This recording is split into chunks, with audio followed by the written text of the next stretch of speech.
ഇന്നത്തെ special high protein ആയിട്ടുള്ള soya chunks chilli. ഉണ്ടാക്കാൻ വളരെ ഈസിയാണ്, അതേപോലെ അടിപൊളി ടേസ്റ്റുമാണ്. ആദ്യമായിട്ട് സോയ ചങ്ക്സ് ഉപ്പിട്ട തിളച്ച വെള്ളത്തിൽ ഒരു 15 മിനിറ്റ് സമയം കുതിർത്ത് വെക്കുക. അതിനുശേഷം അത് ഞെക്കി പിഴിഞ്ഞ് അതിന്റെ വെള്ളമൊക്കെ കളഞ്ഞ് മാറ്റി വെക്കുക. ഒരു നോൺ സ്റ്റിക്ക് പാൻ സ്റ്റൗവിൽ വെച്ച് അതിൽ സോയ ചങ്ക്സും കുറച്ച് കോൺഫ്ലോറും ചേർത്ത് 2-3 മിനിറ്റ് ഒന്ന് ഇളക്കി മാറ്റി വെക്കുക.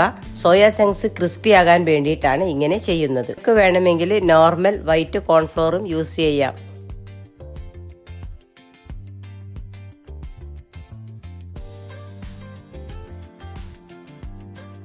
അതേ നോൺ സ്റ്റിക്ക് പാനിൽ അല്പം എണ്ണയൊഴിച്ച് എണ്ണ ചൂടാകുമ്പോൾ കുനുകുന അരിഞ്ഞ ഇഞ്ചിയും വെളുത്തുള്ളിയും പച്ചമുളകും ചേർത്ത് ഇളക്കുക. ഇതിലേക്ക് 2 സവാള ചെറുതായി അരിഞ്ഞതും ചേർത്ത് നന്നായി വഴറ്റുക.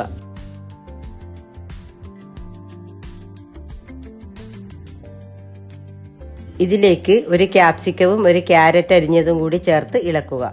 ഏകദേശം ഒരു 5 മിനിറ്റോളം ഇളക്കി അതിനുശേഷം ഇതിനകത്തേക്ക് കുറച്ച് പെപ്പർ പൗഡറും കുറച്ച് ചില്ലി ഫ്ലേക്സും കൂടി ഇട്ട് ഒന്നും കൂടി ഇളക്കി വെക്കുക.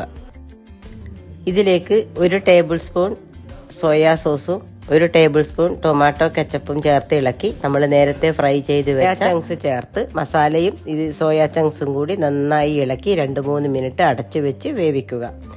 പിന്നീട് ഇതിലേക്ക് ആവശ്യത്തിന് മല്ലിയിലയും ഇട്ട് ചൂടോടെ കഴിച്ചു നോക്കൂ. അടിപൊളി ടേസ്റ്റാണ്. ഇത് കാണുമ്പോൾ തന്നെ നിങ്ങൾക്ക് മനസ്സിലാവും. എല്ലാവരും ഉണ്ടാക്കി നോക്കി അഭിപ്രായം പറയണേ.